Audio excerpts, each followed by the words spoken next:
Vertigo adalah satu bentuk sakit kepala, di mana penderitanya mengalami persepsi gerakan yang tidak semestinya. Seperti seakan melayang atau berputar, penyakit ini disebabkan adanya gangguan pada sistem vestibular. Vertigo seringkali diikuti dengan gejala mual dan muntah serta ketidakmampuan penderita menjaga keseimbangan badan, dan kerap kali penderitanya mengalami kesulitan berdiri atau berjalan.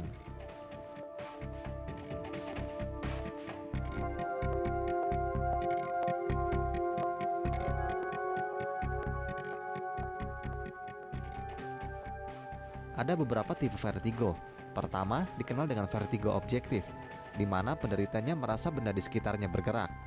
Yang kedua disebut dengan subjektif, di mana penderitanya merasa bergerak pada saat mereka sedang diam. Tipe ketiga dikenal dengan pseudovertigo, di mana penderitanya merasa sensasi gerakan berputar di dalam kepalanya sendiri. Dan banyak lagi nama-nama vertigo yang kini berkembang di masyarakat.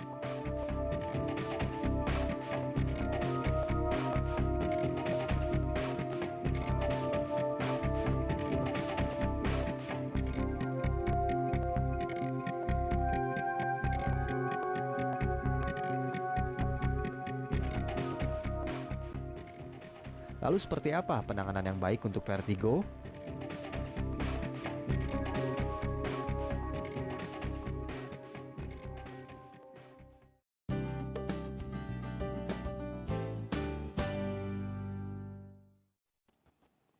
Terima kasih saudara, Anda masih bersama kami dalam program I Love Parahyangan. Seperti tayangan yang kita saksikan tadi di awal, vertigo adalah suatu keadaan di mana seseorang merasa dirinya atau lingkungan sekitarnya seolah berputar.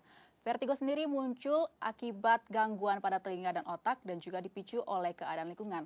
Lalu apa sebenarnya vertigo dan bagaimana penanganan yang tepat untuk vertigo? Maka di sore hari ini kita akan membahas mengenai penanganan yang baik untuk vertigo bersama Dr. M. Junaidi, SPSS HMKes, selaku dokter spesialis saraf. Selamat sore dokter.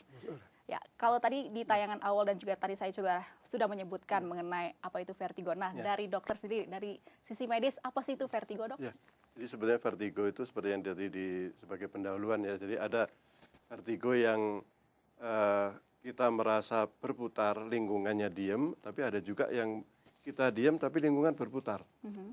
Seperti itu. Tapi ada juga yang tadi yang satu lagi.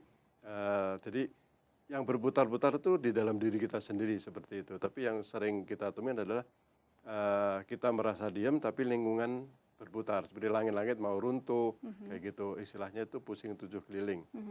Tapi ada juga istilah vertigo yang agak lebih ringan, namanya dizzy. Dizzy itu, dizziness itu kondisi di bawah vertigo. Jadi rasa kayak mabuk, rasa kayak gempa bumi, kayak gitu. Itu dizzy ya. Jadi ada vertigo, ada dizzy kayak gitu. Nah, gejala awal dari vertigo sendiri bagaimana, dok? Gejala awalnya itu tadi, ya kita mendadak merasa ada yang berputar, ya. Apakah diri kita berputar, apakah dinding sekitar kita berputar, langit-langit mau runtuh, itu adalah gejala awal. Gejala lanjutannya adalah mual, tidak berani buka mata, bisa sampai muntah, bisa keringat dingin, bisa juga karena takut jatuh dia pegangan, dia memegang, padahal waktu itu dia misalkan posisi tidur ya, tapi dia merasa kayak mau jatuh kayak gitu, dia pegangan yang kuat supaya tidak jatuh kayak gitu, karena hilang sensasi, dia nggak menyadari bahwa posisi tubuhnya seperti apa, makanya dia takut jatuh kayak gitu. Vertigo sendiri adalah gejala ya, dok? Ya, gejala. Nah, vertigo ini terbagi dalam berapa jenis, dok? Nah, kalau dari sumbernya itu atau dari lokasi sakitnya, sumber sakitnya, vertigo itu ada dua, vertigo perifer, yaitu vertigo yang di telinga, organ keseimbangan di telinga kita, sama vertigo sentral, yaitu di otak kita. Oke, baiklah. Kita akan bahas lebih lanjut di segmen berikutnya, dok, karena kita harus jeda dulu sejenak. Ya, saudara, Anda jangan kemana-mana, karena pembahasan kami mengenai penanganan yang baik untuk vertigo masih akan kembali setelah jeda yang berikut ini. Dan kami juga mengundang Anda untuk berinteraksi dengan kami melalui telepon interaktif di 022 421 0069. Kami akan kembali setelah jeda yang berikut ini.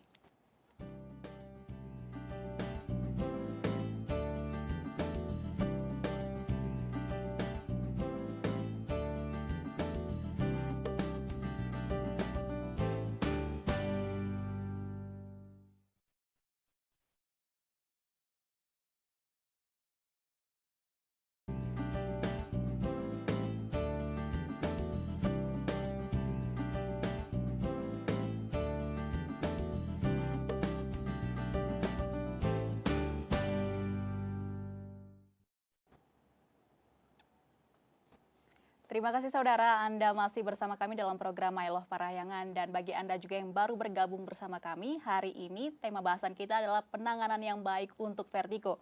Kami juga mengundang Anda untuk berinteraksi dengan kami melalui telepon interaktif di 022-421-0069. Kita kembali ke pembahasan, Dok.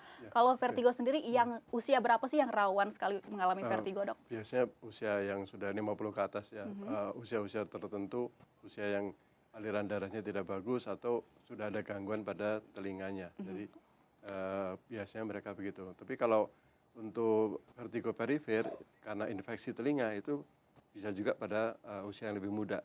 Tapi kalau vertigo sentral oleh karena gangguan aliran darah di otak itu usia-usia yang lebih Oke, lanjut. baiklah. Sudah ada penelpon nih, Dok. Ya. Kita sapa dulu. Halo, selamat sore, dengan siapa di mana? Dengan Teddy di Bandung, Mbak. Ya, silakan Pak. Saya tuh kalau kena panas, Dok ya, Ya, silakan. apalagi sekitar jam-jam 11-an 12 itu kayak muter-muter, itu termasuk vertigo atau apa tuh? Ya, rasa berputar itu, sensasi berputar itu namanya vertigo, Pak.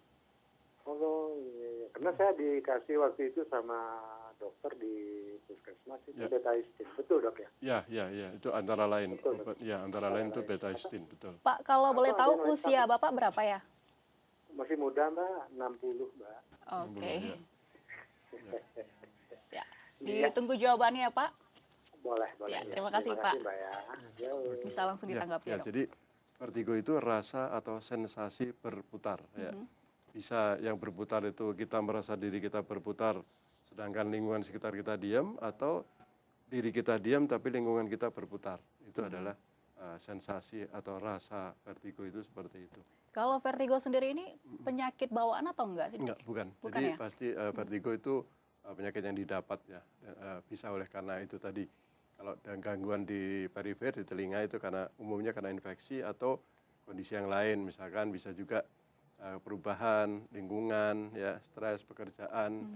Nah, kalau vertigo sentral itu karena aliran darah tidak bagus. Bisa karena penyempitan tulang, ada tekanan darah tinggi, gangguan aliran darah yang lain karena gula dan sebagainya itu bisa. Kalau tadi disebutkan bahwa penyebab vertigo sendiri adalah gangguan pada telinga bagian Ya, dalam. ya, Itu apa sih yang menyebabkan telinga sendiri sampai sensitif seperti itu, Dok? Ya, telinga kita punya yang namanya rumah siput ya. Jadi ada rumah siput.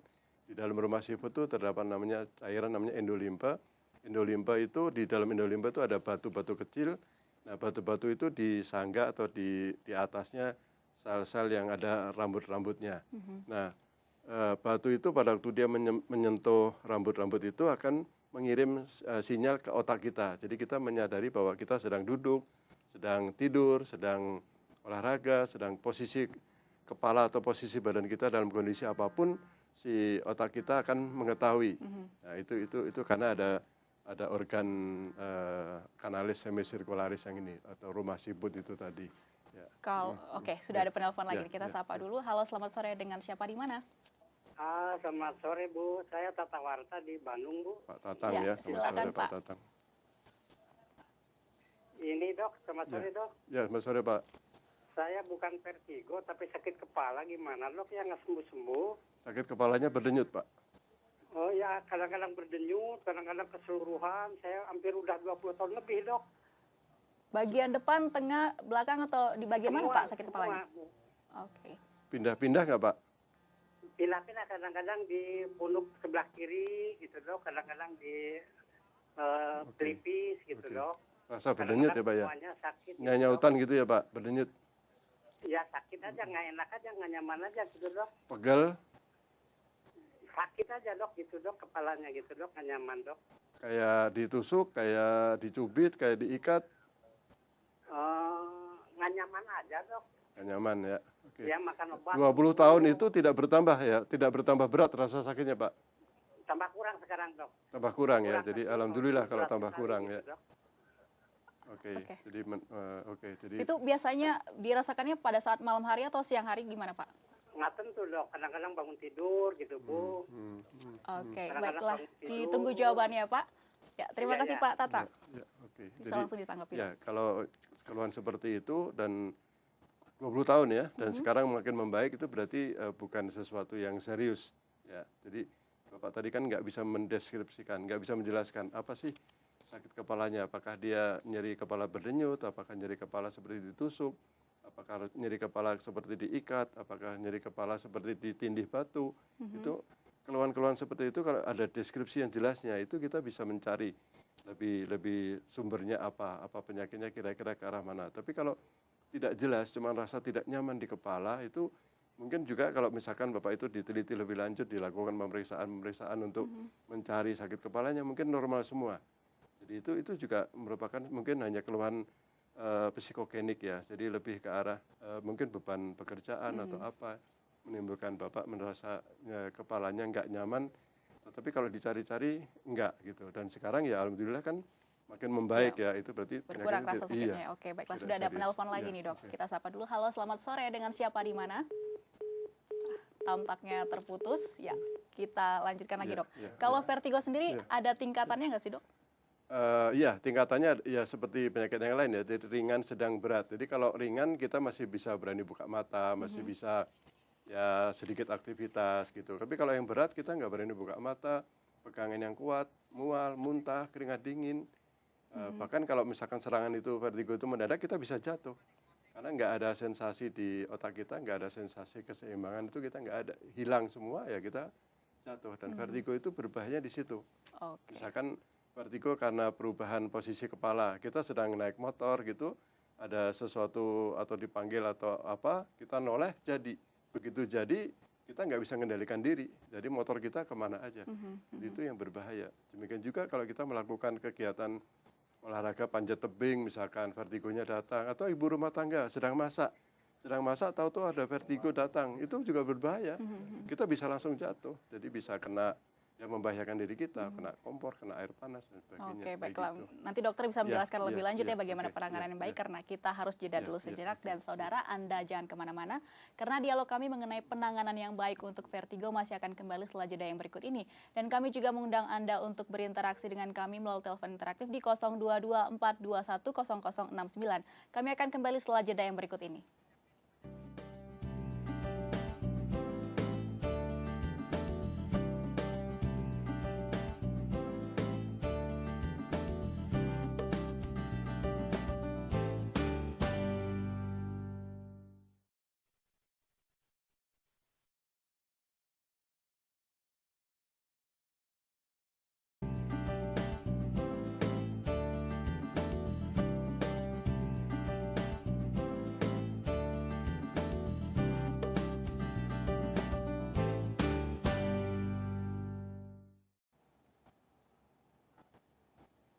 Ya, saudara, Anda masih bersama kami dalam program I Love Parahyangan, masih dengan tema dialog penanganan yang baik untuk vertigo.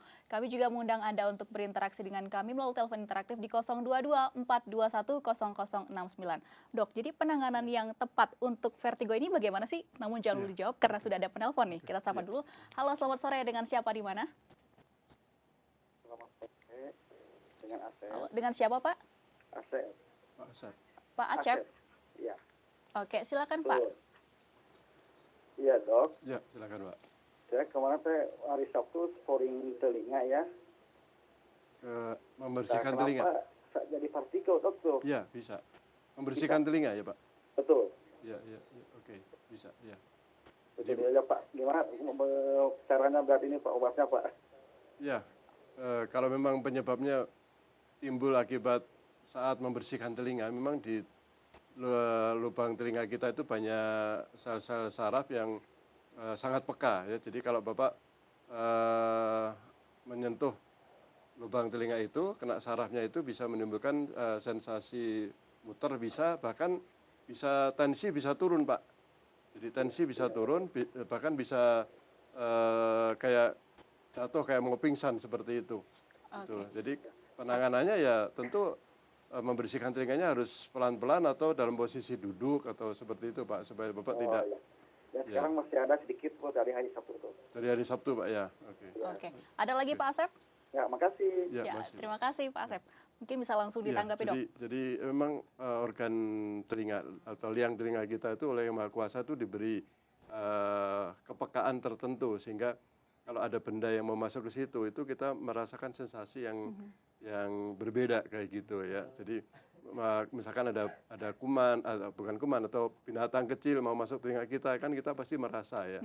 Demikian juga kalau misalkan kita mau membersihkan kotoran di telinga kita itu kadang-kadang kalau salah menyentuhnya itu bisa selain rasa sakit juga bisa seperti orang mau pingsan, bahkan rasa kayak mau jatuh kayak gitu. Itu hal yang simpel padahal ya dok. Iya, itu Dilakukan sehari-hari itu kadang ya, refleks gitu. ya, itu refleks namanya. Jadi ada refleks, ada namanya vagal refleks. Jadi kalau disentuh gitu bisa tensi bisa turun kayak gitu seperti Oke, itu. berarti artinya hanya karena membersihkan telinga gitu menggunakan cotton bud itu bisa Iya, berisiko bisa mengakibatkan berisiko. Iya, vertigo iya, ya dok ya. vertigo, betul, Selain itu bisa. juga mungkin karena faktor kurang tidur bisa juga dok. Bisa, ya. Kalau kurang tidur atau salah posisi tidur itu lebih ke arah aliran darahnya ke otaknya tidak lancar. Nah, kalau aliran darah tidak lancar memang bisa menimbulkan gangguan vertigo itu tadi. Ya, misalkan kita nonton tidurnya kurang, terlalu capek, posisi tidur yang tidak benar itu bisa menimbulkan seperti itu. Lalu Ya. tindak lanjut untuk penanganan yang baik dari vertigo ini bagaimana dok? Kalau misalkan serangannya mendadak terjadi vertigo, paling bagus dalam posisi apapun kita langsung duduk di bawah. Langsung duduk atau pokoknya langsung kalau misalkan nggak ada kursi ya udah kita nggak usah memperhatikan apakah yang akan kita dudukin itu bersih atau tidak, yang penting aman. Ya, misalkan kita sedang nyebrang jalan atau vertigo gitu, nah itu yang berbahaya di situ karena kita nggak siap seperti itu. Ya, itu. Kalau dari segi pengobatannya sendiri bagaimana dok?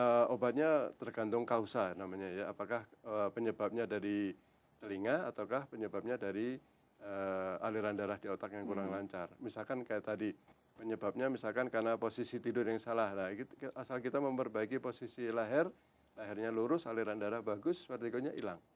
Ya, demikian juga kalau penyebabnya karena infeksi telinga tengah ya infeksinya kita obatin itu vertigonya hilang seperti itu. Banyak Akibat obat-obatan, yang ya. fatal sekali dari gejala vertigo ini apa dok?